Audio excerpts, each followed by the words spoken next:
जब भी हम किसी से बात करते हैं तो हमारे मन में दो ख्याल आते हैं। एक तो है जो इंसान बोल रहा है क्या वो सच है। दूसरा ख्याल ये भी रहता है कि इंसान ने जो कहा है उसके पीछे कुछ और भी सच हो सकता है। There can be hidden meaning inside a person. So इस बात को हम बेटर कैसे समझ सकते हैं, आज का वीडियो उसी के साथ रिलेटेड है। और मुझे उम्मीद है कि इस वीडियो को देखने के बाद सोशल इंटरेक्शंस आपको थोड़ी बहुत बेटर समझ में आनी शुरू हो जाएंगी। मैं शुरुआत करूंगा सोशियोलॉजी के एक बहुत ही बड़े नाम और एक बहुत ही इंपॉर्टेंट थिंकर के कॉन्सेप्ट से। थिंकर का नाम है अर्विंग गॉफमैन और उन्होंने सोशियोलॉजी में एक बहुत ही गहरा कॉन्सेप्ट हमें दिया जिसका नाम है ड्रामाटर्जी।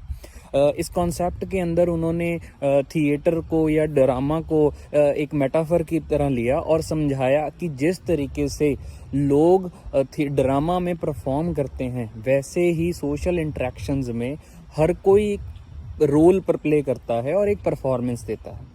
फॉर एग्जाम्पल, और जैसे ड्रामा के अंदर एक फ्रंट स्टेज होता है जो एक्चुअल परफॉर्मेंस होती है और उसके पीछे एक बैक स्टेज होता है जिसमें लोग प्रिपेयर कर रहे होते हैं, अपने डायलॉग्स को रिहर्स कर रहे होते हैं, जो वहाँ पे उनकी वो रियल सेल्फ एग्जिस्ट करती है। और इसी तरीके से अर्विंग गॉफमैन के ड्रामाटर्जी कॉन्सेप्ट से हमें ये पता लगता है कि अलग अलग लोग अलग अलग सिचुएशंस में रोल प्ले करते हैं जिस तरीके से ड्रामा में प्ले करते हैं।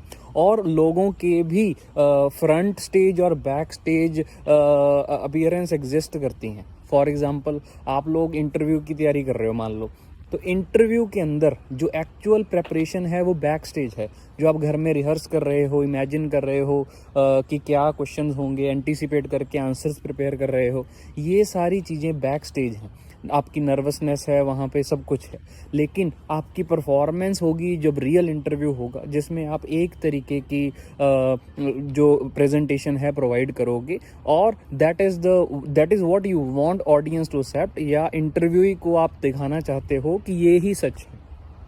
इसी तरीके से अलग अलग जगहों पे हर इंसान रोल प्ले करता है और जो इम्प्रेशन क्रिएट होता है उसको मैनेज करने की क्या करता है, कोशिश करता है। ही ट्राइज की ऑडियंस या इंटरेक्शन में जिससे बात कर रहा है वो इंसान उसकी इस इमेज को एक्सेप्ट कर ले।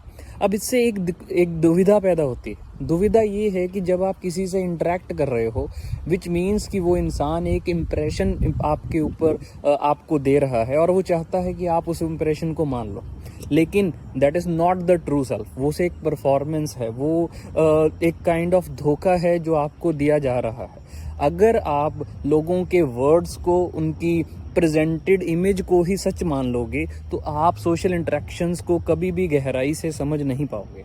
यहाँ पे एक साइकोलॉजी के बहुत ही प्रोमिनेंट थिंकर हुए हैं, साइकेट्रिस्ट हैं जिनका नाम है मिल्टन एच एरिक्सन।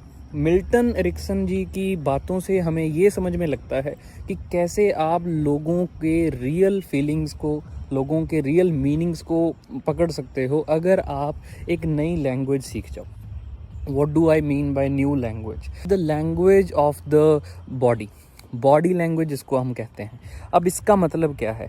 एरिक्सन जी का कहना था कि जब भी आप डेलिब्रेटली कोशिश करते हो एक्चुअल विचारों को छुपाने की, तो आपकी बॉडी से कुछ लीकेजेस हैं जो रह जाती हैं जिसको आप 100% छुपा नहीं पाते हो।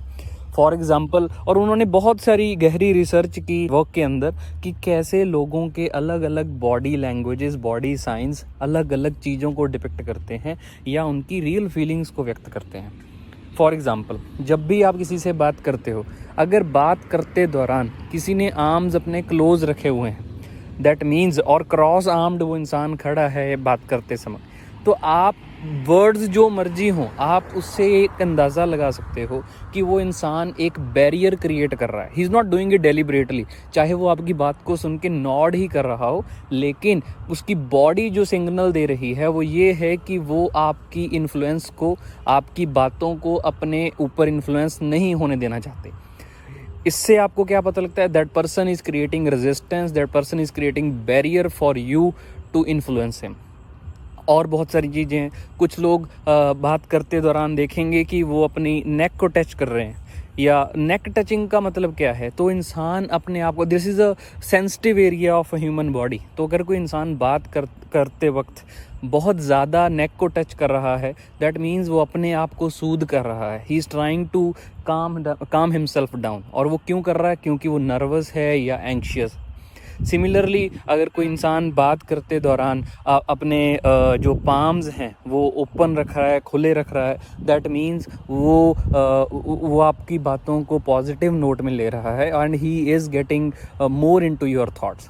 स्टेडी आई कांटेक्ट, बातों के दौरान अगर स्टेडी आई कांटेक्ट है, which means he is sincere and he is building a bond with you, और वो आपकी बातों को बहुत ही पॉजिटिव नोट में लेकर जा रहा है।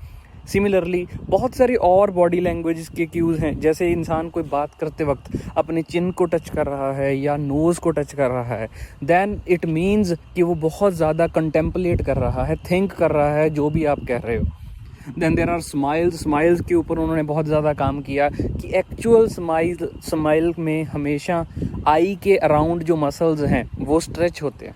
अगर किसी की स्माइल में आपको आई मसल्स जो हैं स्ट्रेच होते ना दिखें, दैट मीन्स वो स्माइल जेन्युइन नहीं है, वो डेलिबरेटली आपको आपकी बात को एग्री करने के लिए करी गई है, लेकिन इंसान अंदर से उस बात को एग्री नहीं करता।